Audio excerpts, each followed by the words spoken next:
How is it that one family sends a student to college and pays a very manageable price, and yet another family, very similar resources, sends their student to college, but it practically bankrupts them? Did the first family scrimp and save for years? Probably not. The average American family only saves about $10,000 to help send all of their kids to college. Did they fill out a lot of scholarship applications? Not likely. It's a long shot because all those scholarship monies that you hear about out there only make up about 2% of all the money that's available to help send kids to college these days. So how'd they do it? Well, I want to share with you 5 things that you can do to help maximize your opportunities for the monies that are available out there and minimize your cost for college. But first, I want to point out, you see these share and like buttons down at the bottom of this video?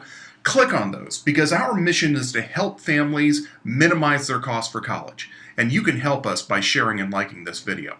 So let's get to action 1. Action 1 is make certain you always fill out the FAFSA form. It does not matter whether or not you think you're going to qualify for any kind of financial aid. You always want to fill out the FAFSA form because many colleges will use it for funds which have nothing to do with any kind of financial need. And as well, it is the application for low-interest student loans, and it is required for a lot of very good on-campus jobs. So no matter what, always fill out the FAFSA. Number 2, you need to know the financial aid priority deadlines. Now, the Department of Education will tell you you can fill out the FAFSA upwards of until July, and they'll still process it. The only problem is there's no money left. Whatever the states and the feds tell you about dates, ignore it. What you need to know is what is the financial aid priority deadline of each school that you're applying to, and then make certain that you apply to the earliest of those dates. Otherwise, you're going to lose a lot of money. Number 3, do not accept the first offer that is necessarily given to you. A lot of people think as they go through and they fill out these forms and they get the awards offers back that that's a take it or leave it deal. That's not true. Many times you can negotiate, but don't ever call it negotiating. Colleges do not negotiate. They hate that word. What they have is an appeals process.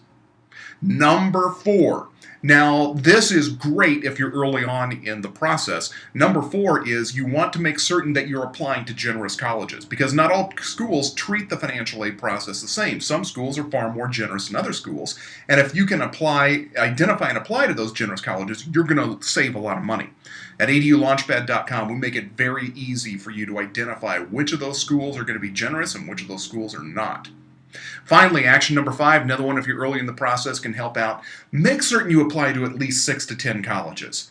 Do not wind up in a situation where you have all of your eggs in just 1 or 2 baskets, because these colleges are going to see, based upon your FAFSA, which other schools that you've applied to, and they'll know whether or not they're in a competitive position. You want to put them in a competitive position. For more information and actions that you can take to minimize your college costs, please go over and check out www.edulaunchpad.com, sign up for a free account, and make certain you like us on Facebook. Make certain you like this video. Go out there and save some money.